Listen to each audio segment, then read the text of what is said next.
1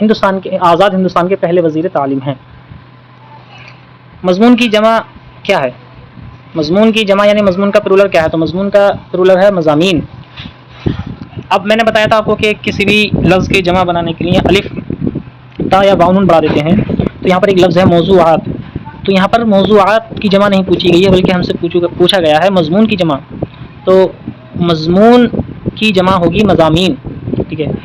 اور یہ موضوعات یہ موضوع کی جمع ہے۔ موضوع اور مضمون میں کیا فرق ہے؟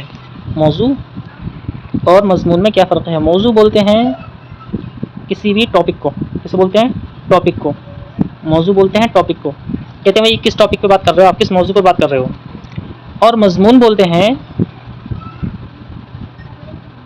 سبجیکٹ کو، کہ آپ نے کون سا مضمون لیا ہے، آپ کے کون سا مضمون پڑھاتے ہو آپ، یا کون سا مضمون پڑھ رہے ہو، تو ہم کہتے ہیں اردو پڑھ رہے ہیں، یا سائنس سوشل سائنس پڑھ رہے ہیں، یا ہندی پڑھ رہے ہیں، یا انگریزی پڑھ رہے ہیں، تو یہ مضمون ہوتا ہے۔ اور موضوع وہی ہوتا ہے کوئی ٹاپک۔ تو یہ فرق آپ دھیان رکھیں، یہ آپ کے کام میں آئے گا کہ مضمون اور موضوع میں کیا فرق ہے۔ تو مضمون ہوتا ہے سبجیکٹ اور موضوع ہوتا ہے کوئی ٹاپک۔ مضمون جو ہے ایک پورا ایک آل اوور کوئی ایک ورڈ ہے، اور جو ٹاپک ہے وہ مضمون کا ہی حصہ ہوتا ہے۔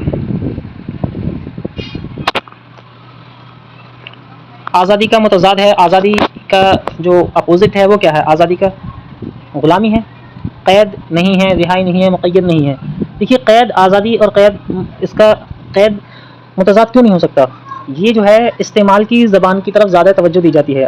تو سی ٹیٹ کے جوابات ہوتے ہیں تو آزادی کا جواب، آزادی کا متضاد قید ہو سکتا ہے، لیکن یہاں پر قید کیوں نہیں ہے؟ کیونکہ ہم اس طرح سے نہیں بولتے کہ آزادی غلامی، قید کے بعد ہم نے آزادی حاصل کی، ایسا نہیں کہتے، بلکہ ہم یہ کہتے ہیں غلامی کے بعد آزادی حاصل کی۔ قید تو ایک خاص ہے اور غلامی عام ہے۔ قید خاص اس وجہ سے ہے کہ بھئی انسان جب کسی سلاخوں کے پیچھے یا کسی کمرے میں قید ہوتا ہے تب وہ ہوتی غلامی ہے اور وہ قید بھی ہوتا ہے۔ لیکن ایک انسان آزاد ہے لیکن وہ کسی کے حکم کی غلامی کر رہا ہے، کسی نیتا کے اشاروں پہ چل رہا ہے، تو وہ بھی غلامی ہے۔ تو ہم لوگ غلام تھے، انگریزوں کے غلام تھے، مقید نہیں تھے اور نہ ہی قید میں تھے، صرف غلام تھے۔ تو اسی وجہ سے جو ہے آزادی کا متضاد غلامی سمجھا جائے گا، غلامی مانا جائے گا، کیونکہ غلامی کا متضاد غلامی اور آزادی، غلامی اور آزادی جو ہے یہ استعمال مستعمل لفظ ہیں، اور مستعمل لفظ کو ہی جو ہے صحیح آنسر مانا جاتا ہے، اس لیے قید اور مقید اس کا آنسر نہیں ہو سکتے۔ اس کا صحیح آنسر ہوگا غلامی، غلامی اس کا صحیح آنسر ہوگا۔ دیکھیے مولانا ابوالکلام آزاد بچپن سے کیسے تھے؟ تو پہلے ہی پیراگراف میں ہے کہ بچپن سے بہت ذہین تھے، تو یہ اس کا آنسر ہے 135 کا۔ اب آئیے یہاں شروع ہوتے ہیں پیڈاگوجی کے سوال۔ نیچے دیے ہوئے سوالوں کو پڑھیے اور دیے گئے متبادل میں سے کسی ایک مناسب ترین متبادل کا انتخاب کیجیے۔ سوال ہے کہ سوال نمبر 136 دفعہ 343(2) کے مطابق آئین ہند استعمال کے لیے کہتا ہے۔ اب آرٹیکل 343 کیا ہے؟ آرٹیکل 343 میں یہ بات کی گئی ہے، آرٹیکل 343 میں یہ بات کی گئی ہے کہ ہندوستان میں جو ہے کوئی بھی فیصلہ یا کوئی بھی آرڈر ہندی زبان میں دیا جائے گا، کوئی بھی آرڈر یا کوئی بھی فیصلہ ہندی زبان میں دیا جائے گا۔ جو راج بھاشا ہوگی ہندوستان کی، جو آرڈر ہوں گے وہ ہندی زبان میں دیے جائیں گے۔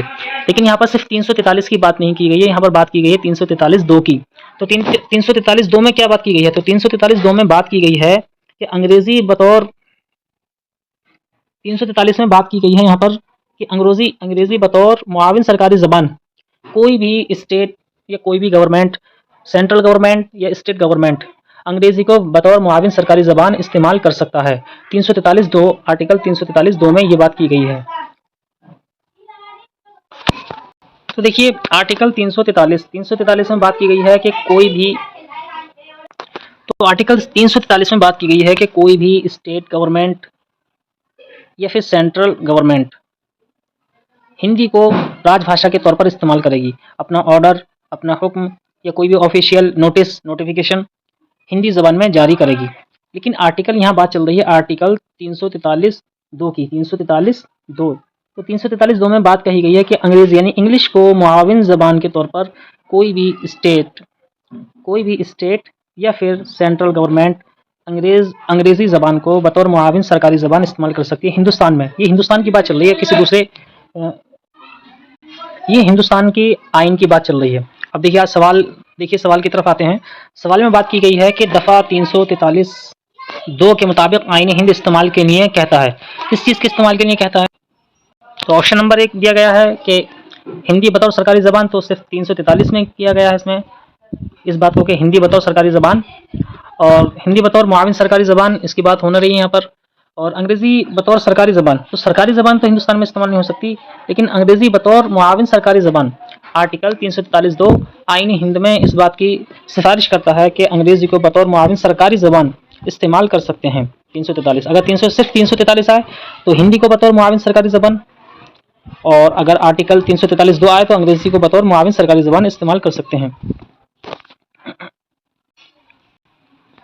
اب دیکھیے اگلا سوال ہمارا یہ ہے، درج ذیل میں سے کون کلاسیکی زبان کے پیمانے میں شامل نہیں ہے؟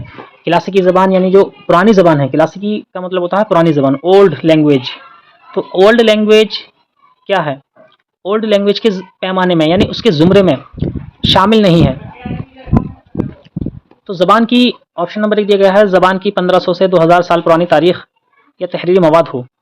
تو ایسی زبان جو ہے کلاسیکی زبان کے پیمانے میں شامل نہیں ہوگی. جو لسٹ بنائی جائے اگر کلاسیکی زبان کی تو اس لسٹ میں یہ زبان تو ضرور شامل ہوگی، کیونکہ جس زبان میں 1500 سال یا 2000 سال پرانی بات ہو جائے گی تو وہ اولڈ لینگویج تو ہو ہی جائے گی. تو یہ اس کا آپشن ہو نہیں سکتا. دوسرا آپشن دیا گیا ہے، اس زبان میں کچھ قدیم ادب رزمیے قلم بند کیے گئے ہوں. اب دیکھیے قدیم کی بات آ گئی تو اولڈ، قدیم مانی ہوتا ہے اولڈ، تو یہ بھی اولڈ لینگویج ہو گئی. اور بات چل رہی ہے کہ کلاسیکی زبان کے پیمانے میں شامل نہیں ہے. اگر شامل ہے تو یہاں بات کری جاتی، لیکن یہاں شامل نہیں ہے تو پوچھا گیا یعنی قدیم زمانے کی بات نہیں ہو جس میں، تو وہی زبان جو ہے کلاسیکی زبان کے پیمانے میں شامل نہیں ہوگی.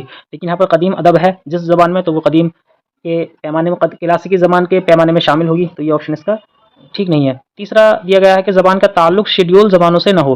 اب شیڈیولڈ کا مطلب ہوتا ہے یعنی وہ جو پہلے چلا آتا تھا کہ شیڈیول کاسٹ اور یہ سارا جو قدیم زمانہ تھا، تو اگر قدیمی روایت یا 1500 یا 1000 سال یا پھر قدیم ادب کچھ بھی نہیں ہو، یعنی شیڈیول زبانوں کا جو پہلے زمانے میں جو زبانیں تھیں ان کا ذکر بالکل نہ ہو، زبان کا تعلق شیڈیول زبانوں سے نہ ہو، تبھی وہ جو ہے کلاسیکی زبان کے پیمانے میں شامل نہیں ہوگی. تو یہی اس کا آنسر ہے، آپشن نمبر 3 اس کا صحیح آنسر ہے. اور چوتھا دیا گیا ہے کہ زبان کی اپنی تاریخی روایت ہو اور یہ دوسری زبانوں سے مستعار نہ ہو. بھئی اگر تاریخی روایت ہوگی تو تاریخ بھی بولتے ہیں ہسٹری کو، اور ہسٹری جو ہے اولڈ یا پیچھے والے زمانے کی ہسٹری ہوتی ہے. ہسٹری کا مطلب یہ ہوتا ہے کہ پرانی باتیں، گزری ہوئی باتیں، تو یہ بھی جو ہے کلاسیکی زبان میں شامل ہو جائے گی. لیکن جو بتایا گیا ہے آپشن نمبر 3 میں کہ زبان کا تعلق شیڈیول زبانوں سے نہ ہو، تو اگر شیڈیول زبانوں سے نہیں ہوگا تعلق تبھی وہ جو ہے کلاسیکی زبان میں شامل نہیں ہوگی. ایک کلاسیکی زبان کی ایک لسٹ بنائی جائے تب جو ہے ایسی زبان کلاسیکی زبان کی لسٹ سے باہر ہو جائے گی جس زبان میں شیڈیول زبان کا ذکر نہ ہو، اس میں بیان نہ کیا گیا ہو. یعنی آپشن نمبر 3 اس کا صحیح آنسر ہے. 138 دیکھتے ہیں، سوال کیا گیا ہے، آموزگار کی سننے کی مہارت کا اندازہ قدر کیا جا سکتا ہے. یعنی اس کا ایویلویشن سننے کی مہارت کا، لسننگ پاور کا، اس کا ایویلویشن کیسے کیا جا سکتا ہے. تو لسننگ پاور یعنی سننے کی مہارت کا ایویلویشن کرنا ہے تو اس کے لیے کیا کرنا ہوگا. تو آپشن دیے گئے ہیں کہ ان کے ساتھ متواتر مشق اور عمل کے ذریعے، اب ان کے ساتھ مشق کرتے رہو تو سننے کی مہارت تو ہوگی نہیں. مشق کر رہے ہیں یا پھر وہ کام کر رہے ہیں، عمل یعنی کام کر رہے ہیں. مشق کا مطلب یہ ہوتا ہے کسی بھی چیز کو بار بار کرنا، عمل کا مطلب ہے کوئی کام کرنا. تو عمل کے ذریعے، مشق کے ذریعے سننے کی مہارت کا ایویلویشن یا اندازہ قدر نہیں کیا جا سکتا. تو یہ اس کا آپشن درست نہیں ہے، پہلا نمبر آپشن یہ غلط ہے. دوسرا دیا گیا ہے کہانی سنانے کے بعد تفہیم پر مبنی سوالات کے ذریعے.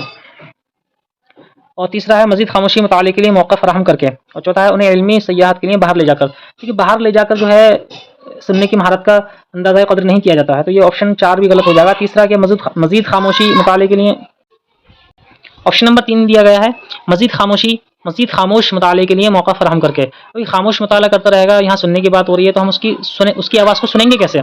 تو آپشن نمبر 3 بھی غلط ہو جائے گا. اب رہا آپشن نمبر 2، آپ نے کلاس میں کہانی سنائی، اب اس کے بعد اس نے کہانی کو سمجھا، پھر اس کی سمجھ بوجھ پر مبنی جو سوالات ہیں، جو انڈرسٹینڈنگ اس نے کی ہے کہانی سننے کے بعد، آپ نے سنائی ایک راجا اور اس کی خرگوش اور کچھوے کی کہانی آپ نے سنائی.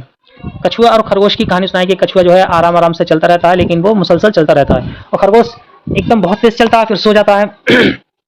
تو اس کے متعلق آپ نے سوالات کیے. تو وہ سننے کی مہارت، اب یعنی اس نے کس طرح سے سنے سوالات، تو سوالات اس نے کہانی کو کیسے سنا. تو آپ اس کے سننے کی مہارت کا اندازہ قدر اسی سے لگا سکتے ہیں کہ آپ نے پہلے کہانی سنائی، پھر اس سے متعلق آپ نے سوال پوچھے اور آپ نے سوال کیا کہ کچھوا جیتا تھا یا خرگوش جیتا تھا. تو اگر اس نے جواب دیا کہ خرگوش جیتا تھا تو سمجھ لیجئے کہ اس نے دھیان سے نہیں سنا ہے.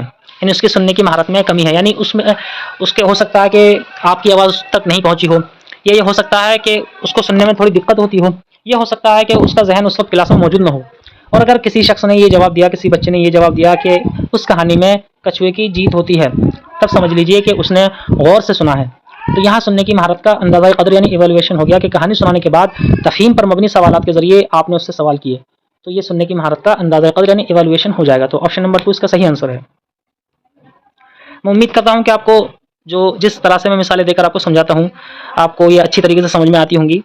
اور اگر آپ کو میری ویڈیو کی اسپیڈ اگر کم لگے تو آپ پلے بیک اسپیڈ بڑھا سکتے ہیں۔ اور اگلا سوال ہے ہمارا، پڑھنے کے ابتدائی مرحلے میں استاد کو توجہ دینی چاہیے۔ پڑھنے کا ابتدائی مرحلہ ہے، یعنی فرسٹ لیول ہے، اسٹوڈنٹ کا فرسٹ لیول ہے، تو فرسٹ لیول میں استاد کو توجہ دینی چاہیے اسٹوڈنٹ کے ساتھ کس بات پر؟ آپ زبان کے ٹیچر ہیں، تو آپ لینگویج کے ٹیچر ہیں اور آپ جو ہے فرسٹ لیول کے اسٹوڈنٹ کو پڑھا رہے ہیں، تب آپ کس چیز پر زیادہ توجہ دیں گے؟ حروف تہجی یاد کرنے پر؟ تو دیکھیے یاد کرنے کی بات جو ہے روٹ لرننگ اس کو غلط مانا گیا ہے، تو یہاں پر جو ہے یہ غلط ہو جائے گا۔ پڑھنے میں روانی پر فرسٹ لیول کا اسٹوڈنٹ ہے، اس کو روانی کہاں سے آ جائے گی؟ وہ تو اٹک کے پڑھتا ہے، تو یہ آپشن بھی غلط ہو جائے گا۔ تیسرا دیکھیے حرف آواز کے مطابق کو فروغ دینے پر، چوتھا ہے پڑھنے میں درستگی پر، تو وہی ہے فرسٹ لیول کا بچہ ہے تو درست تو پڑھ نہیں سکتا، وہ اٹک کے پڑھے گا اور رک کر پڑھے گا، تو یہ جو ہے آپشن نمبر 3 بچا کہ حرف اور آواز کے مطابق کو فروغ دینے پر، یعنی جو حرف ہے اسی کے مطابق وہ آواز نکال رہا ہے یا نہیں نکال رہا ہے، اس کو فروغ دینے پر آپ توجہ دیں گے۔ کہنے کا میننگ یہ ہے کہ آپ نے پڑھایا الف، پھر آپ نے پڑھایا با یعنی بے، اس کو اردو میں بے پڑھتے ہیں، الف بے پے تے سے جیم چے ہے، تو اس طرح سے بچہ توجہ دے رہا ہے، یعنی حرف کو آواز کے مطابق پڑھ رہا ہے یا نہیں پڑھ رہا ہے۔ کہیں ایسا تو نہیں ہے جیم کو چے پڑھ رہا ہے، چے کو جیم پڑھ رہا ہے، یا بے کو تے پڑھ رہا ہے یا تے کو بے پڑھ رہا ہے، یہ تو نہیں غلطی کر رہا ہے، فرسٹ لیول کا بچہ ہے، تو آپ کو اسی بات پہ توجہ دینی ہے کہ حرف اور آواز کی جو مطابقت ہے اس کو فروغ دینے پر آپ کو توجہ دینی ہے۔ آپ کو پڑھنے میں روانی پر یا حروف تہجیات کرنے پر یا پڑھنے میں درستگی پر توجہ نہیں دینی، بلکہ حرف اور آواز کی مطابقت کو فروغ دینے پر توجہ دینی ہے۔ دیکھیے اگلا سوال ہے، سننا اور پڑھنا ہے، سننا اور پڑھنا ہے اخذی مہارتیں، تو دیکھیے یہ اخذی مہارتیں ہیں، اظہاری مہارتیں نہیں ہیں، کیونکہ سننا سے اظہار کیا جا سکتا ہے لیکن پڑھنے سے اظہار نہیں کیا جا سکتا۔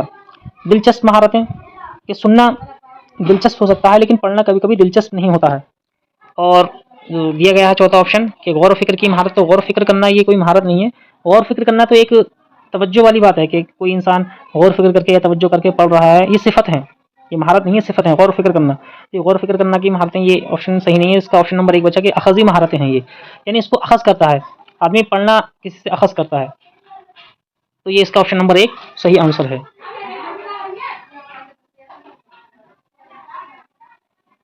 اگلا سوال ہے، تخلیق کار بچوں کی ضرورت کے مطابق استاد کس کے ذریعے اپنے رد عمل کا اظہار کر سکتا ہے؟ تخلیق کار بچے کس کو بولتے ہیں؟ یعنی کریٹیو اسٹوڈنٹ، جو کریٹیو اسٹوڈنٹ ہیں جن کے اندر کریٹیوٹی بہت زیادہ ہوتی ہے، تو ان کی ضرورت کے مطابق استاد کس کے ذریعے اپنے رد عمل کا اظہار کر سکتے ہیں؟ اب کلاس میں کریٹیوٹی بہت زیادہ ہے، کچھ بچے ایسے ہوتے ہیں جن کے اندر کریٹیوٹی بہت زیادہ ہوتی ہے، تو انہی کی ضرورت کے مطابق استاد ان کو کس طرح سے جواب دے؟ تو آپشن نمبر 1 دیا گیا ہے کہ بچوں کی قواعدی غلطیوں کے بارے میں تفصیلی فیڈ بیک فراہم کر کے۔ اگر جو کریٹیو بچے ہیں یا کچھ نارمل بچے ہیں غلطی کو ظاہر کرو گے، ان کے بتاؤ گے، تو یہ غلط ہو جاتا ہے، اس سے بچے جو ہے غلطی بتانے سے بچے ڈیموٹیویٹ ہوتے ہیں، تو غلطی بتانے قواعدی غلطیوں کے بارے میں فیڈ بیک فراہم نہیں کرنا ہے۔ ان کے کاموں کی تعریف، آپشن نمبر 2 دیا گیا ہے کہ ان کے کاموں کی تعریف اور ان کے کاموں کا حوالہ دیتے ہوئے ان پر خصوصی تبصرہ کر کے، اس طرح سے ٹیچر کریٹیو بچوں کی ضرورت کے مطابق اپنا رد عمل کا اظہار کر سکتا ہے کہ پہلے ان کے کام کی تعریف کرے، جو کریٹیوٹی انہوں نے دکھائی ہے تو پہلے ان کے اس کریٹیوٹی کی تعریف کرے، پھر اس کے بعد ان کے کاموں کا حوالہ دیتے ہوئے اس کے حوالے سے، یعنی جو کام انہوں نے کیا ہے انہی پر خصوصی تبصرہ کرے۔ اگر انہوں نے غلطی کی ہے تو اس طرح سے تبصرہ کرے کہ ان کو اپنی غلطی کا احساس ہو جائے، اور جو کلاس کے بچے ہیں کسی کو یہ پتہ نہیں چلے کہ یہاں ان کی غلطی کو بتایا جا رہا ہے، بلکہ وہ خود اپنی غلطی کو خود مان لیں، اس طرح سے تبصرہ کیا جائے، خصوصی تبصرہ کیا جائے کہ اپنی غلطی اور اپنی خاصیت کو صحیح طریقے سے پہچان لیں۔ آپشن نمبر 3 دیا گیا ہے کہ غلطیوں کو نظر انداز کرنے کے لیے کہہ کر ان سے یہ کہہ دیا جائے کہ بھائی آپ اپنی غلطیوں کو نظر انداز کر دو، تو یہ بھی غلط بات ہے۔ اگر ان سے یہ کہہ دیا جائے کہ اپنی غلطیوں کو نظر انداز کر دو، تو پھر وہ جو ہے آگے کوئی بھی کریٹیوٹی کریں گے تو اس میں بہت زیادہ غلطیاں کریں گے، تو یہ آپشن اس کا صحیح نہیں ہو سکتا۔ چوتھا دیا گیا ہے پوری کلاس کے سامنے بہتر تحریر کے لیے گریڈنگ دے کر کہ انہوں نے بہت اچھا لکھا ہے اور آپ نے اس کو گریڈ دے دیا، صرف یہی نہیں کرنا ہے بلکہ ان کے کاموں کی تعریف کرنی ہے آپ کو، ان کے کاموں کا حوالہ دیتے ہوئے ان پر خصوصی تبصرہ کرنا ہے۔ تو یہ اس طرح سے کریٹو بچوں کی ضرورت کے مطابق آپ استاد ان کے کام پر رد عمل کا اظہار کر سکتا ہے۔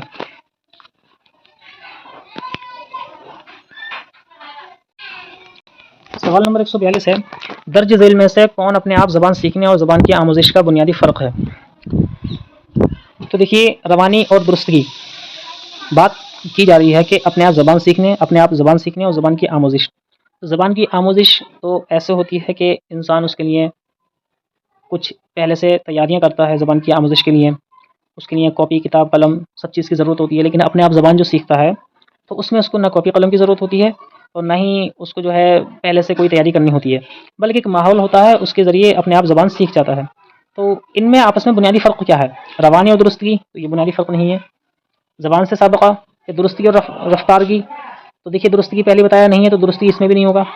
رفتار، روانی اور رفتار ایک ہی چیز ہے تو روانی اور رفتار تو یہ بھی نہیں ہو سکتا۔ بچہ زبان سے سابقہ، تو زبان سے سابقہ جو اپنے آپ زبان سیکھتے ہیں تو اس کا مطلب یہ ہے کہ جو اپنے آپ زبان سیکھنے والے ہیں، اردو زبان یا ہندی زبان یا انگریزی زبان، جیسے ہندوستان میں کوئی بچہ پیدا ہوا تو وہ اپنے آپ ہندی زبان اور اردو زبان سیکھ جاتا ہے، کیونکہ زبان سے اس کا سابقہ پڑتا رہتا ہے، یعنی تعلقات، زبان سے اس کا تعلقات پڑتا رہتا ہے۔ لیکن جب زبان کی آموزش ہوتی ہے تو اس میں اس کا تعلق نہیں پڑتا ہے۔ جیسے آپ کو انگلش زبان سیکھنی ہے تو آپ کا اس زبان سے جو ہے تعلق نہیں پڑا ہے، یعنی زبان سے سابقہ نہیں ہوا ہے۔ تو یہی بنیادی فرق ہے کہ جو اپنے آپ زبان سیکھتا ہے تو اس میں زبان سے سابقہ ہوتا ہے، یعنی اس سے تعلق رہتا ہے، جس ماحول میں رہ رہا ہے۔ جیسے ہندوستان میں بچہ ہندی یا اردو خود پیدا ہونے کے بعد بولنا سیکھتا تو ہندی بولے گا یا پھر اردو ہی بولے گا، یا پھر اس کی جو مادری زبان ہے جیسے آسامیہ ہے، بنگالی ہے، وہ سیکھے گا۔ تو اپنے آپ زبان سیکھتا ہے تو اس کا مطلب یہ ہے کہ زبان سے اس کا سابقہ ہے، اور جو زبان کی آموزش ہوتی ہے تو اس میں زبان سے سابقہ نہیں ہوتا، بلکہ اس کو کوئی بھی نئی زبان سیکھنے کے لیے نئے طریقے اپنانے پڑتے ہیں، اختیار کرنے پڑتے ہیں، اس کو ایک لاہیہ عمل تیار کرنا پڑتا ہے۔ اگلا سوال ہے، بطور ماخذ مادری زبان کے استعمال کے بارے میں ذیل میں دیا گیا کون سا بیان درست نہیں ہے؟ بطور ماخذ میں آپ کو بتا دوں، بطور ماخذ جہاں بھی آیا تو آپ یہ سمجھ لینا کہ اس کا مطلب ہوتا ہے فار ایگزامپل۔ بطور ماخذ کا مطلب کیا ہوتا ہے؟ فار ایگزامپل، اس کا مطلب ہوتا ہے۔ اب سمجھیے سوال کو، آپ سوال میں کہنا چاہ رہا ہے کہ ایگزامپل کے طور پر مادری زبان کے استعمال کے بارے میں ذیل میں دیا گیا کون سا بیان درست نہیں ہے، یعنی کون سا بیان غلط ہے؟ تو آپشن نمبر 1 دیا گیا ہے، یہ بچوں کی آموزش، غور و فکر اور تبادلہ خیال میں معاون ہوتی ہے۔ یہ بات تو بالکل صحیح ہے کہ مادری زبان جو ہے بچوں کی آموزش یعنی سیکھنے میں، غور و فکر کرنے میں اور اپنے تبادلہ خیال یعنی اپنی بات کو، اپنے ایموشن کو ظاہر کرنے کے لیے معاون ہوتی ہے، یعنی مددگار ہوتی ہے، ہیلپ فل ہوتی ہے۔ بالکل صحیح بات ہے، تو یہ آپشن اس کا صحیح یہاں پوچھا، درست نہیں ہے تو یہ تو درست ہے، تو یہ آپشن اس کا نہیں ہو سکتا ہے، آپشن نمبر 1 غلط ہے۔ دوسرا دیکھیے، یہ آموزگار کے معنی اخذ کرنے کے عمل میں مثبت رول ادا کرتی ہے، یہ بھی صحیح بات ہے کہ مادری زبان آدمی جانتا ہے تو دوسری زبان کے معنی اخذ کرنے میں مثبت رول یعنی پازیٹیو رول ادا کرتی ہے۔ تیسرا دیا گیا ہے کہ مادری زبان اہم تدریسیاتی مواقع فراہم کرتی ہے۔ مادری زبان یہ آموزگاروں کے معنی اخذ کرنے کے عمل میں مثبت رول ادا کرتی ہے، یہ بھی ٹھیک ہے۔ مادری زبان اہم تدریسیاتی مواقع فراہم کرتی ہے، یہ بھی بالکل ٹھیک ہے کہ آپ جو ہے کوئی بھی تدریساتی مواقع ہیں تو اگر آپ مادری زبان کے ذریعے بہت سارے موقع فراہم کرتی ہے تو اس سے کوئی بھی موقع آپ جو ہے صحیح طریقے سے استعمال کر سکتے ہیں۔ چوتھا اس کا آپشن دیا گیا ہے کہ یہ دوسری زبانوں کو نظر انداز کرنے میں معاون ہوتی ہے، ایسا نہیں ہے، بلکہ مادری زبان کی مدد سے دوسری زبان سیکھتا ہے۔ کوئی بھی طالب علم مادری زبان کے ذریعے ہی دوسری زبان سیکھتا ہے، دوسری زبان کو نظر انداز نہیں کرتا ہے، تو یہی بات درست نہیں ہے، اور یہی پوچھا گیا ہے کہ بطور ماخذ یعنی فار ایگزامپل مادری زبان کے استعمال کے بارے میں ذیل میں دیا گیا کون سا بیان درست نہیں ہے؟ تو یہی بیان درست نہیں ہے کہ دوسری زبانوں کو نظر انداز کرتی ہے مادری زبان، ایسا نہیں ہے، بلکہ دوسری زبانیں بھی مادری زبان کے ذریعے اسٹوڈنٹ، طلبہ اور دوسرے نئے آموزگار سیکھتے ہیں۔ دیکھیے صرف ایک لفظ بڑھایا گیا ہے یہاں پر بطور ماخذ، اس کا میننگ اگر آپ کو پتا ہے تو آپ کے لیے سوال بہت آسان ہو گیا، یعنی ایگزامپل کے طور پر۔ اگلا سوال دیکھتے ہیں، ابتدائی سطح پر بچے کی زبان کو فروغ دینے میں سب سے اہم کیا ہے؟ تو قواعد کا علم، ابتدائی سطح یعنی فرسٹ لیول ہے بچے کا، تو قواعد کا علم اس کو سکھائیں گے؟ نہیں، بالکل نہیں۔ زبان کے لیے مناسب ماحول، یہ صحیح بات ہے بالکل کہ زبان کے لیے اگر صحیح ماحول مل جائے گا تب بچے جو ہے زبان کو فروغ جلدی سے حاصل کرے گا، اس کی زبان کو فروغ بھی ملے گا۔ یہی سب سے زیادہ اہم ہے کہ جس ماحول میں بچہ رہے تو وہاں کا ماحول اس زبان کے لیے سازگار ہو۔ میں نے ایک ویڈیو میں مثال دی تھی کہ بچے جو ہے AMU میں پڑھتے ہیں یا جامعہ میں پڑھتے ہیں تو وہاں پر جو ہے بہت جلدی اردو اور اس کے الفاظ سیکھ جاتے ہیں، کیونکہ وہاں پر زبان کے لیے مناسب ماحول مل جاتا ہے۔ اور ایسے ہی جس گھر میں اردو کے الفاظ استعمال میں زیادہ آتے ہوں، جس گھر میں اردو زبان کو زیادہ پڑھا جاتا ہو، وہاں پر جو آس پاس پوسٹر لگے ہوئے ہیں اس کے گھر میں، وہاں پر اردو تحریر ہے، تو ایسے میں بچہ زبان بہت جلدی حاصل کرے گا۔ تو ابتدائی سطح پر فرسٹ لیول پر بچے کی زبان کو فروغ دینے میں سب سے زیادہ اہم کیا ہے؟ زبان کے لیے مناسب ماحول، یہی اس کا صحیح آنسر ہے، آپشن نمبر 2 اس کا صحیح آنسر ہے۔ اگلا سوال ہے پورٹ فولیو کس کی مثال ہے؟ از خود اندازہ قدر، تو از خود اندازہ قدر نہیں ہوتا ہے۔ استاد کے ذریعے اندازہ قدر، صرف استاد کے ذریعے اندازہ قدر بھی نہیں ہوتا ہے۔ از خود اور استاد دونوں کے ذریعے اندازہ قدر۔ تو دیکھیے پورٹ فولیو میں بچہ اپنے آپ خود بتاتا ہے کہ بھئی ہمیں یہ چیز پسند ہے، اور ہم اس کے بارے میں ساری جو معلومات ہوتی ہیں وہ پورٹ فولیو میں دی جاتی ہیں۔ تو از خود بھی اندازہ قدر ہوتا ہے اور استاد کے ذریعے بھی اندازہ قدر ہوتا ہے، تو پورٹ فولیو میں دونوں چیز ہوتی ہیں، یعنی بچہ خود اپنے بارے میں معلومات دیتا ہے اور استاد اندازہ قدر کرتا ہے، تو یہ پورٹ فولیو ہے، پورٹ فولیو اس کی مثال ہے، آپشن نمبر 3 کی۔ اگلا سوال ہے لفظوں پر مبنی معمہ کس کے اضافے میں معاون ہوتا ہے؟ یہاں سوال دیا گیا ہے کہ لفظوں پر مبنی معمہ، اب معمہ کیا ہے؟ معمہ ہوتا ہے پہیلی، کسے کہتے ہیں؟ پہیلی، معمہ کہتے ہیں پہیلی کو۔ اب کوئی پہیلی ایسی ہے جس میں لفظ دیے گئے ہیں بہت سارے، تو لفظوں پر مبنی معمہ کس کے اضافے میں معاون ہوتا ہے؟ سننے کی مہارت میں، لکھنے کی مہارت میں، یا لفظیات میں، یا ادبی معانی میں؟ تو دیکھیے لفظ ہیں، تو اگر لفظوں کے مطابق پہیلی دی گئی، کیسی پہیلی؟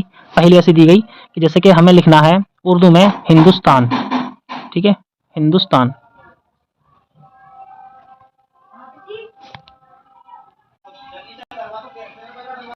یہ مثال کے طور پر آپ یہ سمجھ لیجئے کہ ہمیں لکھنا ہے بھارت، ٹھیک ہے، یہ میں نے اس لیے بتایا کیونکہ یہ آسان لفظ ہے اور تھوڑا چھوٹا ہے، تو ہم لفظوں کی پہیلی بنا رہے ہیں، تو وہ کس چیز میں اضافہ کرے گی؟ دیکھیے اب ہم نے سوال پوچھا کہ ہندوستان کو دوسری زبان میں کس نام سے پکارتے ہیں، یا ہندوستان کو اور دوسرے کس نام سے پکارتے ہیں؟ تو دیکھیے ایک دے دیا ہم نے بھارت، اور دوسرا آپشن دے دیا ہم نے اتر پردیش، تیسرا آپشن دے دیا ہم نے اتراکھنڈ، اور چوتھا آپشن دے دیا ہم نے بھارت، اور اس طرح سے ہم نے آپشن دے دیے۔ سوری تھوڑا ڈسٹرب ہو گیا تھا، اس سوال کو یہاں سے شروع کرتے ہیں کہ ہم نے یہ کہا کہ ہندوستان کو اور کن ناموں سے جانتے ہیں، تو پہلا آپشن دے دیا ہم نے بھارت، دوسرا آپشن دے دیا اتر پردیش، تیسرا آپشن دے دیا کیرلا، چوتھا آپشن دے دیا ہم نے آندھرا پردیش۔ تب جو ہے دیکھیے یہاں لفظ دیے گئے ہیں کئی سارے، اور ایک پہیلی ہے، پہیلی پوچھی گئی ہے۔ اب جو بچہ جانتا ہوگا کہ ہندوستان کو بھارت بھی کہتے ہیں تو آپشن نمبر 1 لگا دے گا، تو اس میں لفظیات یعنی اس کو لفظ بولنا زیادہ آئیں گے، لکھنے کی مہارت یا سننے کی مہارت یا ادبی معنی اس سے کوئی تعلق نہیں ہے۔ اگر لفظوں پر مبنی کوئی پہیلی ہو، کوئی سوال ہو، کوئی معمہ ہو، تو اس سے لفظیات میں اضافہ ہوتا ہے۔ درج ذیل میں سے اگلا سوال ہے درج ذیل میں سے کون سننے کی سرگرمی کے اندازہ قدر کے دوران ضروری نہیں ہے؟ سننے کی سرگرمی ہے یعنی لسننگ پاور کا آپ کو ایویلویشن کرنا ہے، تو اس میں کون سی چیز ضروری؟ آواز، لفظوں کا تلفظ، موضوع کے مطابق لفظوں کا درست استعمال، لغات اور فاموس کا استعمال، صاف اور واضح آواز۔ دیکھیے سننے کی سرگرمی کا آپ اندازہ قدر کر رہے ہیں تو آپ کو لفظوں کا اور آواز کا تلفظ اس پہ بھی دھیان دینا ہوگا، ٹھیک ہے، یہ ضروری ہے۔ موضوع کے مطابق لفظوں کا درست استعمال، یہ بھی ضروری ہے۔ لغت اور فاموس کا استعمال، یہ ضروری نہیں ہے کہ لغت میں یہ لفظ استعمال ہے یا نہیں ہے، یہ چیز ضروری نہیں ہے، یا لغت میں اس کا معنی کیا ہے، یہ چیز ضروری نہیں ہے، صرف ضروری اور یہی پوچھا گیا ہے کہ کون سننے کی گرمی کے اندازہ قدر میں ضروری نہیں ہے، تو یہی ضروری نہیں ہے کہ لغات اور فاموس کا استعمال۔ اگلا سوال ہے سوال نمبر 148، زبان کے حروف کو آوازوں کے ساتھ ملا کر پڑھنے کی تدریس کا ایک زبان کے حروف کو آوازوں کے ساتھ ملا کر پڑھنے کی تدریس کا ایک راست طریقہ ہے، صوتی طریقہ ہے، کل زبان کا طریقہ ہے، یا جز زبان کا طریقہ ہے؟ دیکھیے زبان کے حروف یعنی الف ب پ ت سے ہیں، اس کو آوازوں کے ساتھ ملا کر پڑھنا ہے، یعنی اپنے الف ب پ ت سے لکھا ہوا ہے، اب کچھ جگہ لکھا ہوا ہے کہ پ لکھا ہوا ہے، ٹھیک ہے، ت لکھا ہوا ہے، نون ہے اور گاف ہے۔ اب یہ حروف ہیں، زبان کے حروف ہیں، ب پ ت نون گاف حروف ہو گئے۔ اب اس کو آوازوں کے ساتھ ملا کر پڑھ لیا، آپ کو پورا ملا کر پڑھ دیا پتنگ، اس کو آپ نے ملا کر پڑھ دیا کہ پتنگ۔ تو یہ کون سا طریقہ ہے؟ یہ صوتی طریقہ ہے، یعنی آواز آ رہی ہے آپ کی، یعنی صوت معنی ہوتا ہے آواز، تو یہ ایک آواز کا طریقہ ہے، راست طریقہ ہے، کل زبان کا طریقہ ہے، جزو زبان کا طریقہ نہیں ہے، بلکہ راست طریقہ ہے۔ یہ آپشن نمبر 2 اس کا صحیح آنسر ہے کہ یہ کون سا طریقہ ہے؟ یہ صوتی طریقہ ہے۔ اگلا سوال ہے درسی کتاب سے پرے جانے کا مطلب ہے؟ درسی کتاب سے پرے جانے کا مطلب کیا ہے؟ پرے جانے کا مطلب یعنی ہٹنا، درسی کتاب کے علاوہ اضافی تدریس مواد فراہم کرنا، درسی کتاب کو نظر انداز کرنا اور اس سے پرے جانا، معلومات کو درسی کتاب پر مرکوز ہونا چاہیے، درسی کتاب سے پرے جا کر بچے کو مزید گراں بار نہ کرنا۔ سوال میں یہ کیا کہا گیا ہے کہ کلاس روم میں آپ صرف خالی درسی کتاب پر مطمئن اور اس پر ہی محمول نہ رہیں، کہ آپ کو صرف درسی کتاب کے متعلق ہی پڑھانا ہے، اس کے علاوہ کچھ نہیں پڑھانا ہے،